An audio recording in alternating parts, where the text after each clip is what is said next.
بسم اللہ الرحمن الرحیم.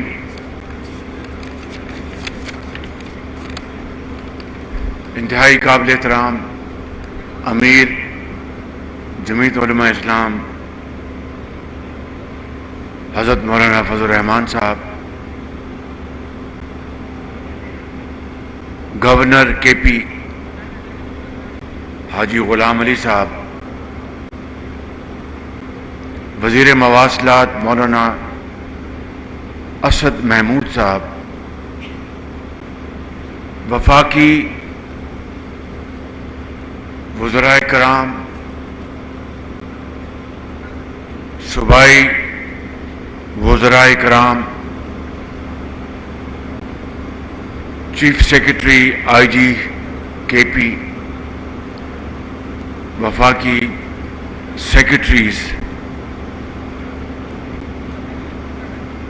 انتہائی قابل احترام بزرگوں، بھائیوں، نوجوان ساتھیوں، السلام علیکم. آج میرا یہ چوتھا دورہ ہے ڈیرہ اسماعیل خان کا. پچھلے 16 ماہ پر محیط سیلاب سے لے کر آج تک سیلاب کی تباہ کاریاں اور تعمیراتی منصوبوں کے افتتاح، ان سب حوالوں سے میرے لیے یہ بہت عزت کی بات ہے کہ میں یہاں پر آپ کے سامنے ایک مرتبہ پھر حاضر ہوں. میرے بزرگوں اور بھائیوں، اس 15-16 ماہ کی قلیل مدت میں جو تاریخ کے مشکل ترین چیلنجز ہمیں ورثے میں ملے وہ آپ جانتے ہیں، اور جس کو کہتے ہیں کہ سر مڑاتے اولے پڑے. جب 11 اپریل 2022 کو جب میں نے اپنا حلف اٹھایا اپنی ذمہ داری کا، تو مجھے احساس تھا کہ حالات بہت مشکل ہیں، لیکن اس کا اندازہ نہیں تھا کہ حالات حد درجہ تباہ کن ہیں. جو ہی ہم نے اقتدار سنبھالا تو پاکستان کی تاریخ کا سب سے بڑا تباہ کن سیلاب آیا، جس سے کہ پورے ملک میں 3 کروڑ 30 لاکھ افراد متاثر ہوئے. صوبہ سندھ میں، بلوچستان میں، کے پی میں، اسی جگہ پر ڈیرہ اسماعیل خان میں اور دوسرے علاقوں میں. اور الحمدللہ اللہ تعالیٰ کا یہ جتنا بھی میں شکر ادا کروں کم ہے کہ مجھے اس نے ہمت اور توفیق دی کہ میں تقریباً ہر جگہ چپا چپا پہنچا، اور مخلوط حکومت کے ساتھ مل کر ہم نے 100 ارب روپیہ سے زیادہ وفاق سے فنڈز ان متاثرہ خاندانوں کے لیے مہیا کیے، اور صوبوں نے اس میں بھرپور حصہ ڈالا. مگر آج بھی میں، اگر آپ مجھ سے پوچھیں کہ کیا سیلاب زدگان کا حق ادا ہو گیا، تو میرا جواب ہے کہ بدقسمتی سے نہیں. اس کی وجہ یہ ہے کہ وسائل کی شدید قلت، ایک طرف سیلاب، دوسری طرف مہنگا تیل، اس کی اربوں ڈالر سے اس کی امپورٹس، تیسری طرف مہنگائی، چوتھی طرف IMF کا جو معاہدہ پچھلی حکومت نے توڑا.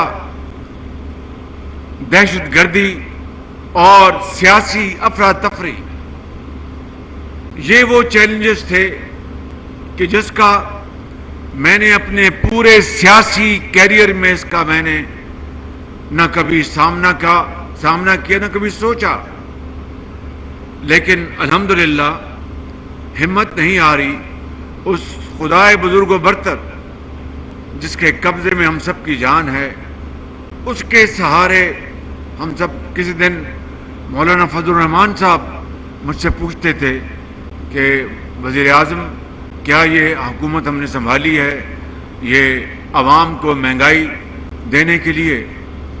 کیا یہ ہم نے حکومت سنبھالی ہے IMF کا معاہدہ جو پچھلوں نے توڑا اس کا خمیازہ ہم بھگتیں؟ اور اس طرح درجہ بدرجہ باقی زعماء نے، چاہے وہ پیپلز پارٹی ہے، خود میرے قائد میاں نواز شریف، سب اس بارے میں عوام کے حوالے سے پریشان تھے کہ کیا بنے گا، ہم نے یہ حکومت سنبھالی ہے۔ تو میرا جواب یہ تھا، کل بھی تھا، آج بھی اور کل بھی یہی جواب ہوگا کہ پچھلی حکومت عمران نیازی کی، اس نے اپنی سیاست چمکانے کے لیے ریاست کو قربان کرنے میں کوئی کسر نہیں چھوڑی، جن کی چیدہ نشاندہی میں نے ابھی کی ہے۔ اور ہم نے تمام مخلوط حکومت کے زعماء نے، مولانا فضل الرحمان صاحب نے، آصف زرداری، بلاول بھٹو صاحب نے، MQM کے ڈاکٹر صدیقی صاحب نے، اور سردار خالد مکشی صاحب نے، مینگل صاحب نے، ANP ایمل ولی خان ان کی پارٹی نے، سب نے مل کر، اس میں کیو لیگ شامل ہے، خود میری اپنی پارٹی شامل ہے، مل کر یہ فیصلہ کیا کہ ہم سیاست قربان کر دیں گے، ریاست کو بچائیں گے۔ میرے بزرگوں، بھائیوں اور نوجوان ساتھیوں، یہی وہ فیصلہ تھا جس کی خاطر پھر ہم ڈٹ گئے اور ہم نے کہا کہ ریاست کو ہم نے بچانا ہے۔ خدا نہ خواستہ ریاست کو نقصان پہنچا تو کہاں کی سیاست، کہاں کی وزارت اور کہاں کی وزارت عظمیٰ؟ اس کے لیے ہم نے بڑی قیمت ادا کی ہے، لیکن ہمارے قدم ڈگمگائے نہیں۔ ہم نے اللہ تعالیٰ کی ذات پر پورا توکل رکھا، تو پھر آہستہ آہستہ دن پھرنے شروع ہو گئے۔ مثال کے طور پر یہ جو ابھی سیزن گزرا ہے، پچھلے 10 سال میں پاکستان میں گندم کی پیداوار ریکارڈ پیداوار تھی پچھلے 10 سال میں، اور نیازی کی حکومت کی بدنیتی اور سازش کی بنا پر اس سال گندم میں بے پناہ کمی ہوئی اور ہمیں اربوں ڈالر کی گندم باہر سے منگوانی پڑی، فرٹیلائزر منگوانا پڑا، مگر اللہ تعالیٰ نے اپنے بے پایہ فضل و کرم سے کسان کی محنت کو اس پر کرم فرمایا اور ریکارڈ گندم پیدا ہوئی۔ اور اس سال مجھے امید ہے خدا تعالیٰ فضل کرے گا انشاءاللہ کہ پچھلے کئی سال کے مقابلے میں ریکارڈ کپاس کی فصل پیدا ہونے والی ہے، اور انشاءاللہ جس کے آثار سامنے نظر آ رہے ہیں۔ اس کا کیا مطلب ہے؟ اس کا مطلب ہے کہ ہمیں باہر سے گندم اور کپاس منگوانے کے لیے جو اربوں ڈالر خرچ کرنے پڑتے تھے، وہ اس میں بہت کمی آ جائے گی۔ ابھی آپ نے سنا ڈاکٹر مصدق ملک صاحب سے کہ کس طرح پچھلے 16 مہینوں میں $575 ملین کی گیس کی پیداوار میں اضافہ ہوا اور اس کا مطلب ہے کہ باہر سے گیس نہیں منگوانی پڑے گی اس حد تک. اور اب مزید $500 ملین یعنی تقریباً سمجھ لیجئے کہ $1 ارب 280 ارب روپے کی گیس کا اضافہ ان 16 ماہ میں ہوا ہے. اس کے باوجود کہ سازشیں اپنے زوروں پر تھیں، اس کے باوجود کہ 9 مئی کا سانحہ ہوا، اس کے باوجود کہ IMF سے دن رات ہمیں ان سے معاہدہ کرنے کے لیے تمام پاپڑ پیلنے پڑے، اس کے باوجود کہ عمران نیازی کی انتشار پسندی اور ملک دشمنی نے پاکستان کے اندر کاروبار اور سرمایہ کاری کو تقریباً جامد کر دیا تھا، اس کے باوجود کہ ہمارے مالی وسائل انتہائی محدود ہو چکے تھے، لیکن اس سے بڑا اس قوم کے اوپر 24 کروڑ عوام کے اوپر، مجھ ناچیز کے اوپر، میرے زوما کے اوپر اللہ تعالیٰ کا اس سے بڑا اور کیا فضل اور کرم ہو سکتا ہے کہ ہم ڈیفالٹ سے بچ گئے. میں آج یہ سمجھانا چاہتا ہوں کہ ڈیفالٹ کیا ہوتا ہے صرف 30 سیکنڈ اور 1 منٹ میں، کہ اگر ہم جو حکومت پاکستان نے کسی اور ملک کے ساتھ جو مالی جو کمٹمنٹس یا جو وعدے کیے ہیں، یا دو طرفہ بینکوں نے، اسٹیٹ بینک آف پاکستان نے دوسرے ممالک کے بینک سے، یا ملٹی لیٹرل جو ہمارے ادارے ہیں دنیا میں، اگر وقت کے اوپر ان کی پیمنٹ نہ ہو تو وہ سوورن ڈیفالٹ ہوتا ہے. تو اس کا ایک بہت بڑا خدشہ ہو گیا تھا، اور اس کا قصور میری یا میری حکومت کا نہیں تھا. یہ عمران نیازی نے IMF سے معاہدہ کر کے اس کو اسی طرح توڑا جس طرح وہ دن رات ریاست مدینہ کی بات کر کے 100% اس کے خلاف فیصلے اور اس کے خلاف اقدامات اٹھاتا تھا. اور پھر اگر خدا نہ خواستہ یہ ڈیفالٹ ہو جاتا تو کیا ہوتا؟ یہ سن لیجیے بات بڑے غور سے کہ ہماری جو لیٹر آف کریڈٹس ہیں، یعنی جو آپ درآمد کرتے ہیں یا برآمد کرتے ہیں، تو LCs کھلتی ہے بینکوں سے، باہر کے بینک اسے قبول کرنے سے انکار کر دیتے، یا اس کی ری کنفرمیشن کرنے سے انکار کر دیتے. اگر خدا نہ خواستہ ڈیفالٹ ہو جاتا تو پھر ہمیں پاکستان کے اندر دوائی اور روٹی کے لیے اس کے لالے پڑ جاتے. اگر خدا نہ خواستہ ڈیفالٹ ہو جاتا تو ہماری صنعت اور حرفت کو کاری ضرب لگتی. اس کے علاوہ میں اور بے شمار اس کے جو کانسیکوینسز گنوا سکتا ہوں. بس اتنا کافی ہے کہ ڈیفالٹ قیامت تک ایک کالا دھبا ہوتا جو میرے ماتھے پر اور میری قبر میں بھی کتبہ لگتا ہوتا کہ اس کے زمانے میں ڈیفالٹ ہوا. مگر اس مالک کا میں جتنا شکر ادا کروں کم ہے. میں تمام عمر بھر جو میری باقی ہے میں سجدہ ریز بھی ہوں تو اس کا شکر نہیں ادا کر سکتا کہ اللہ تعالیٰ نے کمال مہربانی سے پاکستان کو ڈیفالٹ سے بچایا. اور اس میں یہ میری اکیلے کی نہیں، یہ پوری ٹیم کی یہ کارکردگی، ان کی محنت، دن رات محنت ہے، جس کے بدلے میں یہ خدا نے پاکستان کو بچایا. اور آج اب ہم اس راستے پر گامزن ہیں کہ زراعت بھی ترقی کرے گی، صنعتیں بھی لگیں گی، صنعتوں کی چمنیوں سے دھواں نکلے گا، یہ گیس، یہ پیٹرولیم، یہ شمسی توانائی، یہ ہوا سے توانائی، یہ تمام منصوبے جس طرح مولانا فضل الرحمان نے بڑے اچھے انداز میں بات کی کہ اگر وہ نظام جس سے کہ پاکستان کے عوام کو فائدہ نہیں ہوا تو ہمیں دوسرا نظام لانا ہوگا. وہ یہی نظام ہے کہ شمسی توانائی، ہر جگہ سولر کی بجلی ہونی چاہیے، اس کے لیے نہ تیل چاہیے نہ گیس چاہیے.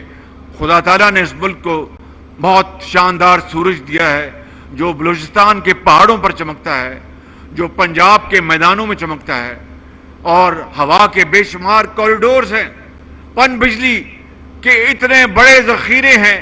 اور من حیث القوم میں کہوں گا 75 سال میں ہم سے بہت بڑی فاش غلطی ہوئی کہ ہم نے پن بجلی کے منصوبوں کے اوپر توجہ نہیں دی. جتنے ارب خرب لگ گئے تیل اور بجلی اور گیس کے منصوبوں کے اوپر, اگر اس کا آدھا سرمایہ بھی 75 سال میں یہ داسو ڈیم یا دیامیر بھاشا یہ منجی اس کے اوپر ہم نے منصوبہ بندی کر کے لگائے ہوتے تو ڈیرہ اسماعیل خان اور بنو کے بزرگوں اور بھائیوں اور نوجوانوں میں بلا خوف تردید کہنا چاہتا ہوں کہ آج پاکستان میں معاشی حالت یہ نہ ہوتی. آج پاکستان سر اٹھا کر دنیا میں اپنا سفر طے کر رہا ہوتا اور ہمیں کشکول کی ضرورت نہ پڑتی. یہ وہ فاش غلطیاں بلنڈرز من حیث القوم ہم سے ہوئی ہیں. لہذا آج وقت آ گیا ہے کہ اب IMF کے اس پروگرام کے بعد ہمیں اس ملک کے غریب عوام کو, کسان کو, ہاری کو, ابھی پرسوں میں نے فیصلہ کیا بجلی کی نرخوں کا. یہ سننے والی بات ہے, یہ خالی IMF کی کڑی شرط نہیں تھی, وہ شرط تو تھی ان کی, لیکن ہمارے پاس اس کے علاوہ اور آپشن بھی کون سی تھی. کیوں؟ ہماری جو بجلی کی ترسیل میں بے پناہ اس کو کہتے ہیں لائن لاسز ہوتے ہیں, جو بجلی ٹرانسمٹ ہوتی ہے, ہمارا نظام فرسودہ اور انیفیشنٹ ہے اور اس میں بے پناہ نقصان ہوتا ہے. تیسری بات, یہ جو وابڈا اور یہ جو ان کے اہلکار ہیں منسٹری آف پاور کے, جہاں پر آج کے کام لائق تحسین میں اس کی بھی بات کروں گا, وہاں پر مل کر وہ لوگوں سے پیسے بٹورتے ہیں.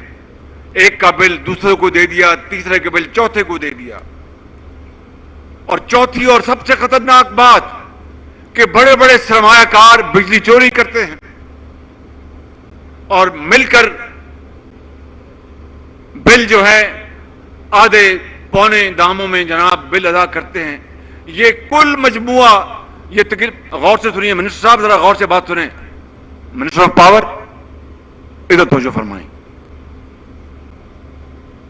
یہ ملا کر سالانہ 400-450 ارب روپے کا پاکستان کو نقصان ہے. اور یہ جو سرکولر ڈیٹ ہے جس کو کہتے ہیں گردشی قرضہ بجلی کا خالی, یہ 2.5 ٹریلین ہے. کتنا ہے بھائی؟ 2.3 2300 ارب روپے. اس میں غریب آدمی تو کوئی قصور نہیں ہے, ہاری کا کوئی قصور نہیں ہے, مزدور کا کوئی قصور نہیں ہے, بیوہ اور یتیم اور ایک طالب علم کا کوئی قصور نہیں ہے, ایک نرس اور ڈاکٹر کا کوئی قصور نہیں ہے. یہ فقط قصور ہے تمام ان حکومتوں کا, بشمول ان 16 ماہ میں میری حکومت کا اور اشرافیہ کا, اور ان لوگوں کو جن کو اللہ تعالیٰ نے اس ملک کی تقدیر بدلنے کے لیے طاقتور بنایا ہے. یہ سب ان کا قصور ہے. اور اس کا نقصان, اس کا بوجھ غریب آدمی کے اوپر, اس ملک کے طول و عرض میں, چاہے وہ ڈیرہ اسماعیل خان ہے یا ٹانک ہے یا بنو ہے یا پشاور ہے یا کوئٹہ ہے یا لاہور ہے یا کراچی ہے, یہ کروڑوں لوگ, غریب لوگ جو صبح فجر کے وقت اٹھتے ہیں, اللہ تعالیٰ کے حضور جھکتے ہیں اور نماز فجر ادا کر کے رزق حلال کی تلاش میں نکل جاتے ہیں, چاہے گرمی ہو یا جاڑا ہو یا بارش ہو یا طوفان ہو. لیکن اس کے باوجود بھی رزق حلال کمانے کے بعد وہ جب گھر آتے ہیں تو ان کو فیصلہ کرنا ہوتا ہے کہ آدھی روٹی دینی ہے یا پونی روٹی دینی ہے, یا دودھ دینا ہے یا چینی کے بغیر دودھ پلانا ہے, دوائی کہاں سے لانی ہے. اور اشرافیہ جن کی وجہ سے یہ ملک اس حد تک پہنچا وہ آج بھی آٹا اگر خدا نہ خواستہ وہ 1 لاکھ روپیہ کلو بھی ہو جائے تو وہ ادا کر سکتے ہیں. غریب 1 کلو آٹا آج خریدنے جائے تو اس کے پسینے چھوٹ جاتے ہیں.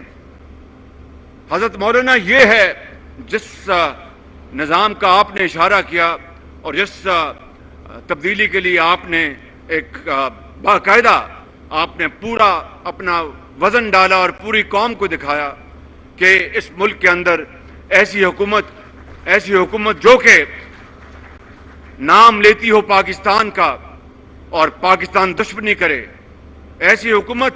میں پوچھتا ہوں، میں سوال کرتا ہوں، مجھے بتائیں کہ عمران نیازی جو نوجوانوں کو اگر انہوں نے بااختیار بنانا تھا تو ان کو تو 4 سال وفاق میں اللہ تعالیٰ نے دیے اور اس صوبے میں 10 سال دیے.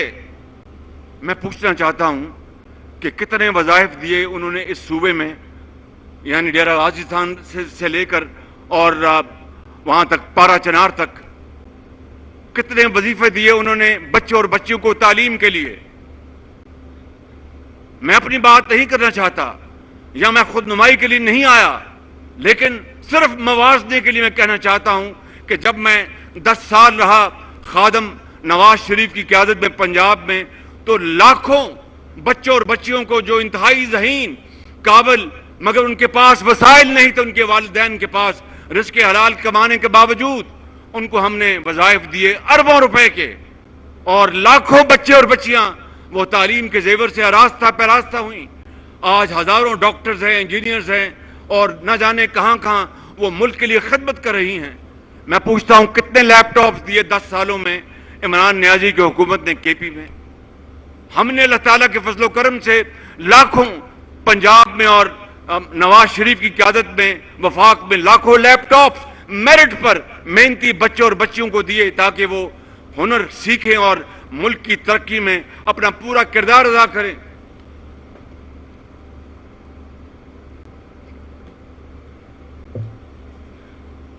مجھے بتایا گیا کہ موسم کی خرابی ہے تو میں اپنی بات میں ذرا سکیڑ لیتا ہوں. میں سب سے پہلے یہ جو گلدستہ ہے سڑکات کا اور پلوں کا جو کہ جال بچھایا جا رہا ہے جائے گا، ہمارا بستی جو ہمارے جو ایشیا کے راستے ہیں ان کو کنیکٹ کرے گا، اس کے لیے میں مولانا اسد کو مبارکباد پیش کرتا ہوں. یہ نوجوان ہیں، بہت محنتی آدمی ہے، اور ساتھ ان کے جو سیکرٹری ہیں کیپٹن ان کو مبارکباد پیش کرتا ہوں. اور بٹانی کا جو کنواں ہے گیس کا، اس کی تلاش میں اس کی محنت جو کی گئی، میں اس کے لیے جناب ایم او ایس ڈاکٹر مصدق اور کیپٹن محمود کو مبارکباد پیش کرتا ہوں. انہوں نے ایک بڑا کام کیا ہے، اور بجلی کا جو ٹرانسمیشن لائن جو یہاں سے جائے گی زوب تک وہ مکمل ہو چکی، لیکن وہاں پر آگے تاخیر ہوئی کیونکہ وہاں پر جگہ نہیں ملی. وہ اب انشاءاللہ وہ بھی مکمل ہوگا. اس کے لیے میں minister water and power Khurram Dastgir اور سیکرٹری لنگڑیال کو مبارکباد پیش کرتا ہوں. لیکن یہ کام آٹے میں نمک کے برابر ہے. اگر اس قوم کی حالت بدلنی ہے تو کشکول توڑنا ہوگا، اور کشکول ایسے نہیں ٹوٹے گا. وہ جو شہنشاہی اخراجات جو ہیں، جو ملک کے اندر کرپشن ہے، جو میں نے جس کا ابھی کچھ چیزوں کا ذکر کیا ہے، اس کا جب تک خاتمہ نہیں ہوگا اور پوری قوم مل کر آگے نہیں بڑھے گی، ملک ترقی نہیں کر سکتا. لیکن الحمدللہ وقت آ گیا ہے. اب ہم نے ایک نیا جامع منصوبہ بنایا ہے، اس کی بنیاد رکھ دی ہے SIFC کی، جس کو میں معاشی ریوائول پروگرام کہتا ہوں، جس میں سر فہرست زراعت ہے، معدنیات ہیں. اربوں کھربوں ڈالر کے معدنیات ہیں پاکستان میں، مگر ایک دھیلے کی عام آدمی کو اس کا فائدہ نہیں پہنچا. فیسیں ہم نے بڑھ دی وکلاء کی اربوں روپے، لیکن جو رب تعالیٰ نے زمین میں ہمیں جو دولت دی ہے وہ اتنی ہے کہ ہمیں کسی اور چیز کی حاجت نہیں رہے گی. لہٰذا ان تمام چیزوں کو، اس نظام کو ٹھیک کرنے کے لیے اللہ تعالیٰ کے فضل و کرم سے ایک نظام بن چکا ہے جس کا آغاز ہو چکا ہے. اس میں پوری حکومت شامل ہے, اس میں وفاق کی حکومت شامل ہے, چاروں صوبوں کی حکومتیں شامل ہیں, ہمارا جو دفاعی ادارہ اس کی سپہ سالار اس میں شامل ہیں, اور مل کر دن رات اس کے اوپر کام کیا جا رہا ہے. اور میں آپ کو یقین دلاتا ہوں کہ اگلے الیکشن کے نتیجے میں جو بھی حکومت مارج وجود میں آئے گی, اس ملک کا نقشہ بدلنے کے لیے ہم سب کو مل کر کام کرنا ہوگا. اور اگر ہمیں موقع دیا اللہ تعالیٰ نے, مولانا فضل الرحمان ہمارے بہت ہی محترم امیر ہیں, میاں نواز شریف سے ان کا بھائیوں جیسا تعلق ہے, لیکن تعلق ان سے میرا تھا جو کہ بڑھ کر پر میاں نواز شریف صاحب سے بنا. میں ان کا میاں نواز شریف بے حد احترام کرتے ہیں, اور انشاءاللہ مل کر ہم اس ملک کی تقدیر بدلیں گے اللہ تعالیٰ کے فضل و کرم سے. شبانہ روز محنت کر کے, قربانیوں سے ہم انشاءاللہ اس ملک کو بنائیں گے عظیم. میں آخر میں آپ سب کا بہت شکریہ ادا کرتا ہوں. اللہ تعالیٰ ہم سب کا حامی و ناصر ہو. میرے ساتھ ایک نعرہ لگائیں, پاکستان پاکستان, قائد اعظم